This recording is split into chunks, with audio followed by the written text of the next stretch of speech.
Ow. What's up, everyone? Punchy back with Higurashi When They Cry, Chapter 3, Higurashi.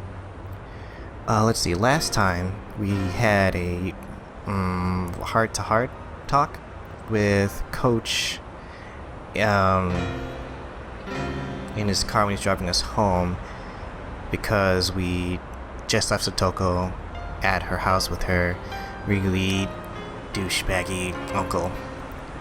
Let's see where we are headed. I went home and washed the day's sweat off in the shower. Normally, I could reset everything by taking a shower and forgetting all the bad things. But that didn't happen today. I got out of the shower to find fresh underwear placed neatly in the laundry basket. Normally, I didn't stop to think about it, but today I felt happy at my mother's consideration. At the same time, however, it made me realize how much Satoko must be suffering. At the very moment I was appreciating this gentle kindness, Satoko might be being bruised by her uncle's cruel words. I went up to the second floor and shut myself in the bedroom. Then, facing my desk, I folded my arms. My topic of thought, of course, was Satoko. We thought that if we could just get a public agency to intervene in the right way, the problem would be solved. But with what Coach said, I didn't think it would be so easy. Satoko was obstinate, and she would stubbornly deny the abuse and try to endure it. And that was an act of atonement towards Satoshi, who had protected her before and then run away.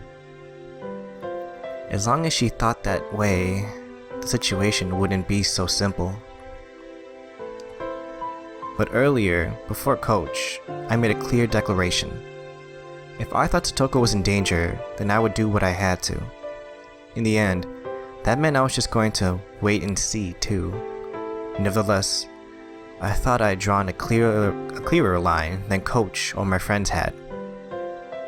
It's true, Punchy has some actual conviction in this, which is new. If the time came, I would report it. Over the phone. Given Satoko's personality, she might criticize me if she found out. But I believed it was ultimately the best decision. Wait, Punchy Maebara. Would that really be all it took for the problem to end? Say that I reported it to a public agency, like the Child Consultation Center. What if they stuck to their wait-and-see attitude like last year again?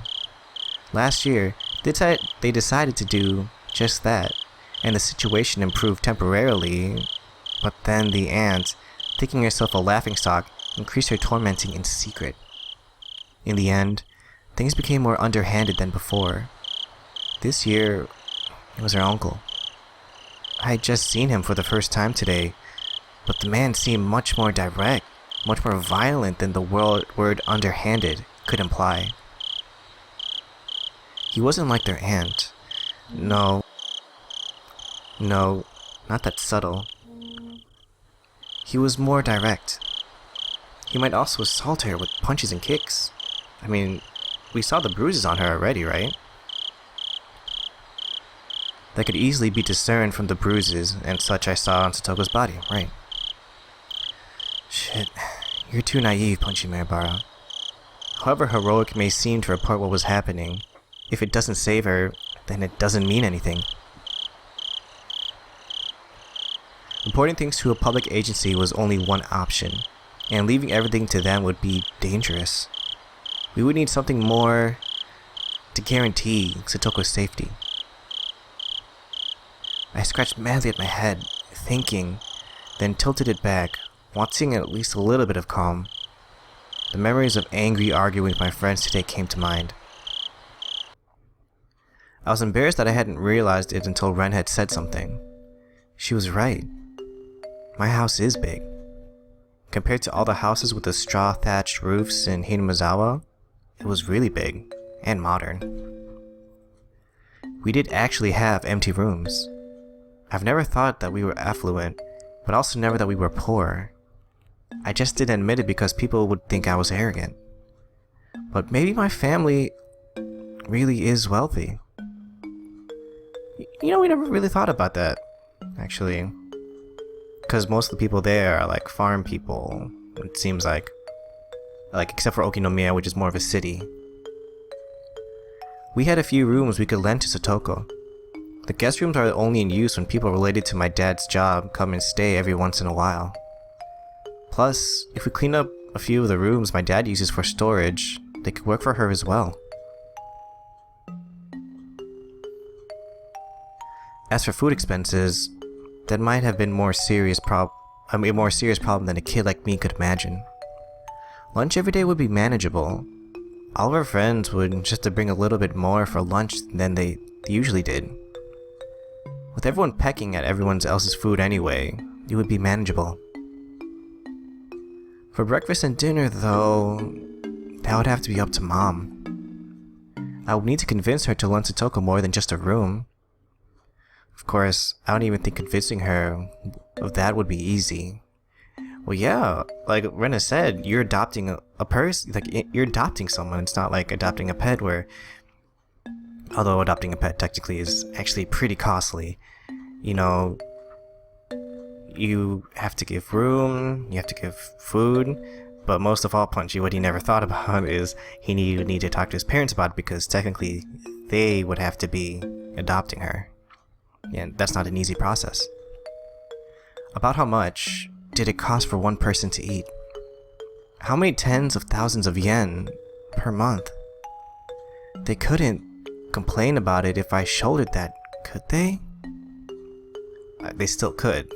It's technically still their house, you know. I only had 10 or 20,000 yen in savings, but it was something. I actually had even more, thanks to New Year's gifts and such, but my parents had taken all that and put it into a fixed time deposit. If I could get access to that, it should add up to a lot of money.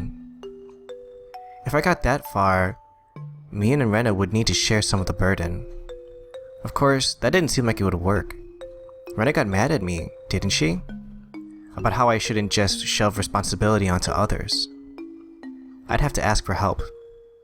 Even so, I'd basically be saving her for myself. I would follow through on it. Oh, but it wouldn't only be food expenses. There were a lot of things that you couldn't do without, like baths and laundry. My mother was awfully methodical and strict about cutting out inefficiencies, and for once, that was troublesome. She might even make a reference to the money it would cost for the detergent Satoko would use for her own clothes. I couldn't think only about food expenses. I needed more money. Hey, wait, Punchy Mirabara. Since when was all this about money? Even if you could afford it, you would need your parents' permission first, yes. They'd be looking after a young girl for a really long time. They'd essentially have a daughter at that point. What would I say to persuade them? Just calm down a little, Punchy Mirabara, and you'll realize right away that you can't. Even if you ask them seriously, they would tell you to call the police. Even if you manage to gain their empathy, why should the Mirabara family have to shoulder all of the burden by itself?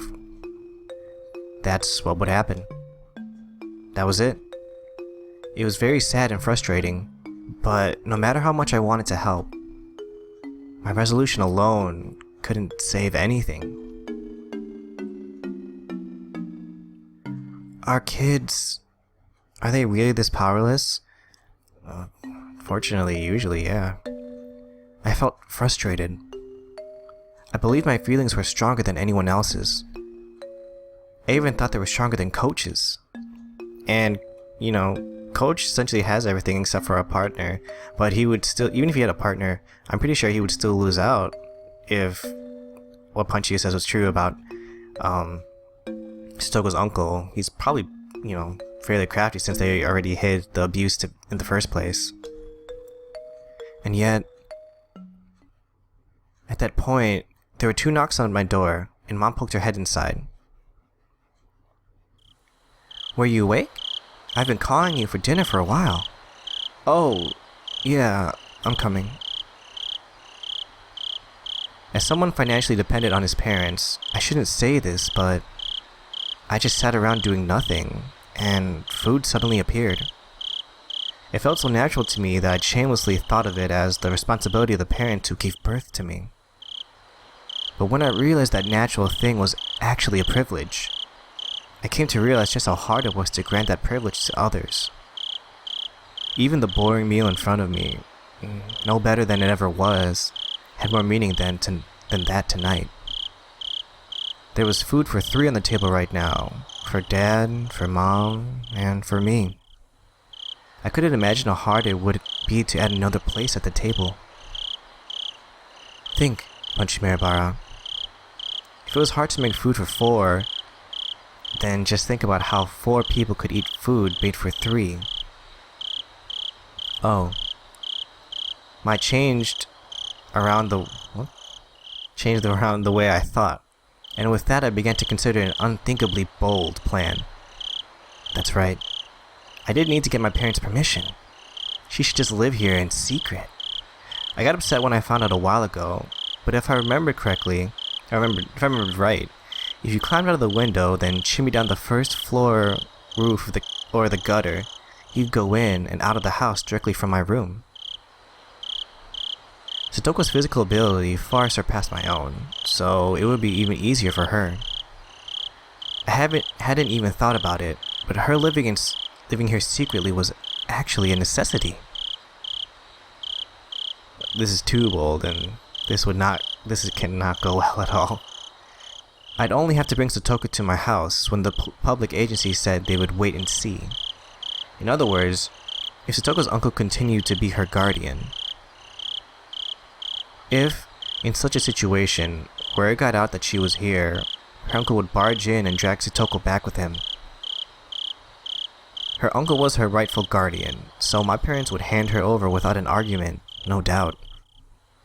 So, I needed to keep it a secret that she was living here. If it needs to be a secret, then having my parents help would mean a lot, but gotta deceive your allies first, like they always say. I've never heard that before. Okay. Persuading my parents was an unrealistic proposition, so I'll search for a way to have her live here in secret. When I was around, she would just have to be really quiet in my room on the 2nd floor. The issue was the daytime. If she was hiding from her uncle, then she shouldn't go to school. It might be lonely, but not going would be the better option. I could easily teach Satoko the stuff she learns in her grade. This is getting as unrealistic as asking your parents to adopt her, Punchy. Actually, during school, I mostly help all the younger kids out rather than study my own stuff. During the day, I would need to go to school, so I wouldn't be at home. My parents respected my privacy now I was this age, so they wouldn't go snooping around in my room while I was gone. I think. If she holed herself up in my room, it would be okay, right?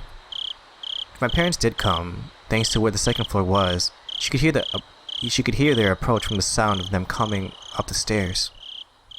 And there would be a little bit of time before they got all the way up, I estimated a few seconds, that she would be able to hide herself in the closet. Wait, Punchy. Something doesn't make sense. If she can't go to school, then what'll she do for lunch? Calm down already. I could just leave her on my own lunch, couldn't I? I should just go to school without a lunch and get everyone else to split theirs with me. Okay, that's good. No more contradictions or oversights, right? Oh, breakfast and dinner. I could somehow get her to go without breakfast? I could go with 2 meals a day when I sleep on Sundays, after all. Every night, I'd pretend as though I had a bigger appetite, then ask for a bigger helping. And then, I could just somehow give part of that to Satoko.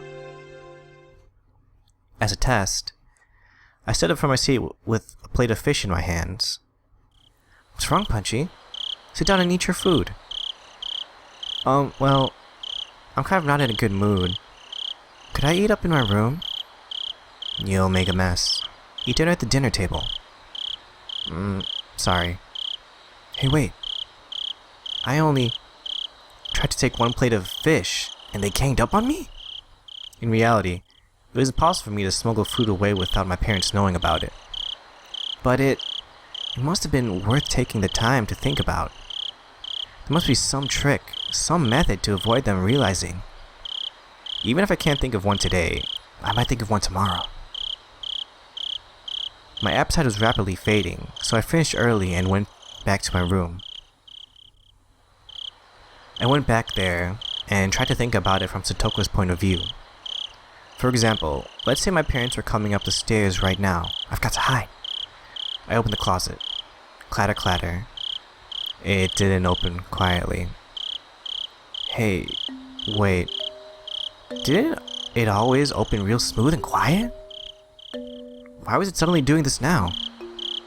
What is this, a faulty house? Had it already gotten old or something? Or was I just not putting enough work into it? Could I just plaster it with wax? The sound itself may have been soft, but it left me uneasy as to whether my parents would detect it happening when they climbed up the stairs. But this was an easy problem. I could do something about it. I just had to fix it up a little bit so it didn't make noise anymore. Punchy's just ranting on in his head. We need Ren in here to just snap him out of it. Make him see, like, you know, the reality of the situation.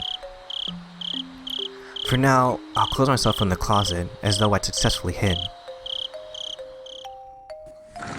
I basically always left my futon out on the floor. I couldn't think of any real reason my parents would want to go into my closet. Even so, there still might be some reason they would. I might need to construct some sort of camouflage so that she wouldn't be noticed even if they did open it. But the more she worried about that, the less time she'd have to actually hide, meaning it would be more likely they'd hear a noise. And then, I suddenly had to go to the bathroom. The bathroom? The need to use the toilet, so obvious and yet such a fatal flaw. The only bathroom was on the first floor. It would be absolutely impossible for her to use it without my family realizing. I might need to set up a portable toilet, like a chamber pot, I guess. Satoko would hate it, so she could go in my room. But the stench would be pretty terrible. Anyone sensitive would probably notice the smell without even coming into the room. The bath was okay, though. She could just take a bath when my parents were out. But I couldn't do anything about a toilet. When her stomach started to hurt, if my parents were lazing around downstairs, she'd be in trouble.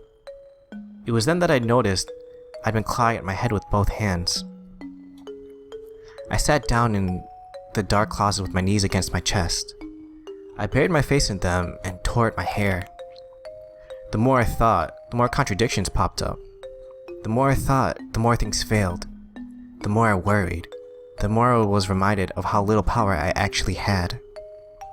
My back started to hurt from staying in a cramped place for so long.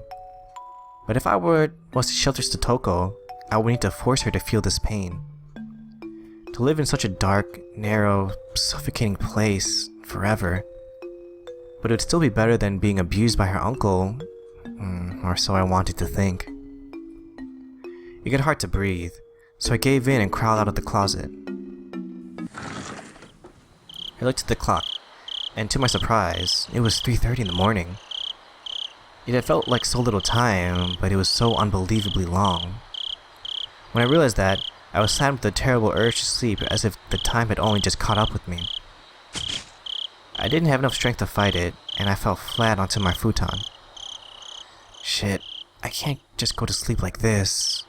If I waste any time, that'll mean I'm taking the same wait-and-see attitude that me and Coach and everyone else did. I mean, this is a serious situation for Satoko, but Punchy's just like panicking, and it's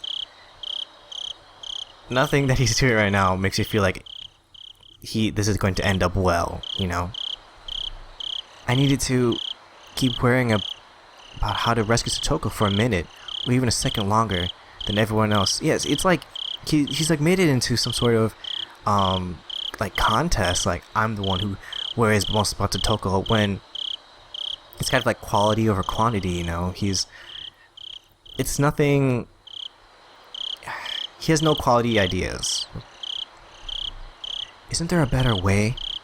Isn't there a better way? That one phrase I spoke to myself swirled around and around in a spiral, and steadily took over my entire mind. For my last moment of consciousness, I thought. There were a lot of blind spots in what I considered tonight, but I absolutely wasn't wrong for having those ideas. Tomorrow, I would suggest this bold plan to the others, and they will shoot it down so hard. Mien might be able to help somehow, and Rena was really sharp, so she might have a good suggestion. And above all, we need to rescue Satoko once again, with everyone helping out. I felt pathetic for letting myself fall asleep. I'm sorry, Satoko.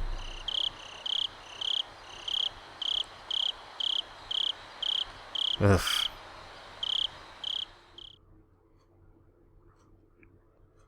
Punchy is in a bad way, more so than the other chapters. The ceiling blurred into view. It was hot. There was a thin layer of moist sweat on me. The voices of the cicadas permeating my room were somehow grating into my head. What? Today's not Sunday, is it? I remember today was a weekday, and quickly brought myself to consciousness, and then finally, I leaped out of bed. The clock read a little before 10. I was totally late. When I wandered downstairs, my mom would get mad at me. There was something I could do, though. After reviewing the schedule for the school day for a moment, I suitably arranged the stuff in my bag. I hurried and got dressed, then went downstairs. There was no sign of my parents anywhere. Maybe they went out somewhere together. So that's how it was. My mother had probably woken me up once this morning, but then I fell back asleep without remembering it. My parents think I had gone to school, left. Something like that probably happened. I went to the front door, and as I expected, it was locked. Looked like I was right. It was further evidence of my speculation being correct. When I realized my parents weren't here, I suddenly felt less like I had to rush to get to school. There was one portion of breakfast left in the dining room. Probably mine. The milk they'd poured into it had gotten warm since a while ago. When I realized how hard it would be to sneak food for Satoko. Yesterday, I had cried. Well, thinking back on it, food wasn't the only issue in that regard. I wasn't in a position where I could bargain for Satoko by myself anyway. It's such a heavy thing just to save a single person. I'd seen this on TV and in comics all the time. Those feel-good words about how you'll save your friends for sure and such. Was that why I ran my mouth like that, swearing to save her, because I wanted to feel good about it? No, that absolutely wasn't true. Because the fact was I couldn't save her. But I didn't want to think like an adult, like I couldn't do anything but watch. Had Satoko gone to school today? I immediately realized that was a meaningless question. Whether or not she did, there wouldn't be a change in the environment she'd been placed in. If I couldn't save her, and no one else could either, then we could only pray for a miracle. Are we so powerless? And as Punchy leaves for his late day at school, we will leave it there for today. Yeah, well, I mean, now that I was actually gonna cut it off before Punchy woke up, or when Punchy woke up, but at least now I could kind of see that last night he was just straight up panicking, you know. He was consumed by his thoughts, it was late at night, he was going crazy, but now that he's woken up, he's calmed down a bit. It seems like it's finally hit him of the reality of trying to save one person, like he said. Well, the drama continues, but I can't say I'm loving it because it sounds weird, but I'm thoroughly enjoying how the story is going despite all the drama. Anyway, thanks for watching guys, please like and subscribe, and I will see you next time. Bye bye.